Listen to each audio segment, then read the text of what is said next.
World news in 5 minutes, a Daily Nugget.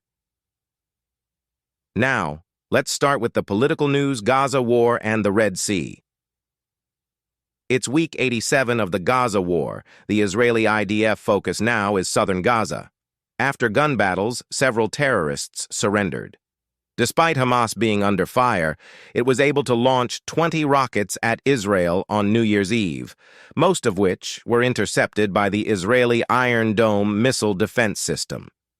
Meanwhile, there was a deadly clash between the U.S. Navy and the Houthi rebels. 10 rebels were killed, 3 boats were destroyed, while another boat escaped.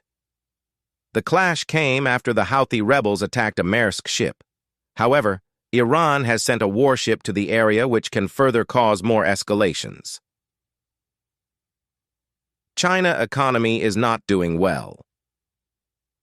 The Chinese president, Xi Jinping, during his New Year Eve's speech to the people of China, revealed that the Chinese economy is facing a challenge.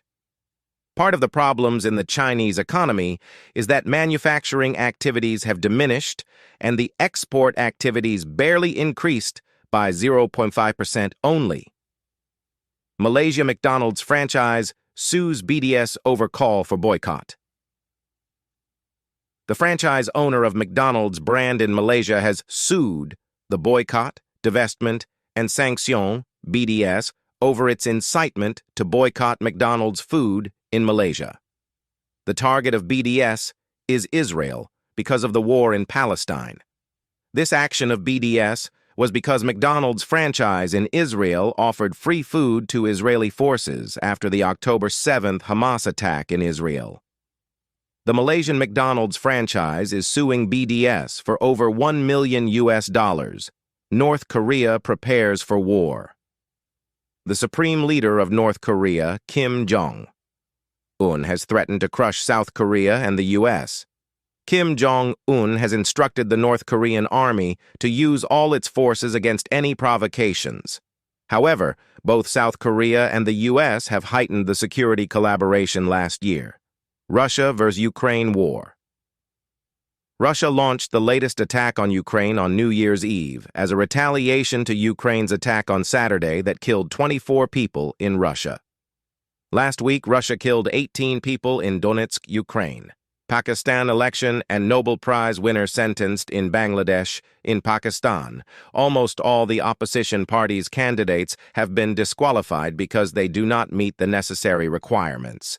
Meanwhile, the Nobel Peace Prize winner Muhammad Yunus has been sentenced to 6 months' imprisonment for violating labor laws, but he was granted bail. Now let's take some Africa news. Guinea military president Mamadi Doumbouya has announced that there is a plan for a referendum this year on a new constitution. The referendum is necessary in preparation for a return to democracy. Recall that Mamadi Doumbouya toppled the first Guinea civilian president elected in 2021. Democracy in some parts of Africa is full of corruption, systemic rigging of elections, and nepotism, among others. However, some military rules of the past have not proffered solutions to Africa's problems, too. Here is the weather news. A 7.6 magnitude earthquake has hit Japan on January 1st, 2024. As at the time of this press report, there was no fatality. Japan is prone to earthquakes due to its location around the Pacific Ocean. Meanwhile, there is a tsunami warning, which could be more detrimental. Japan's government has started its campaign to evacuate those living around the coastal area. Lastly, let's give a few sport news. David Warner, Australian opener, has formally retired from one-day international cricket. The quarter-final of the 2024 Hockey's World Junior Championship, ongoing in Sweden, would feature Canada and Czechia rematch. Thank you for watching.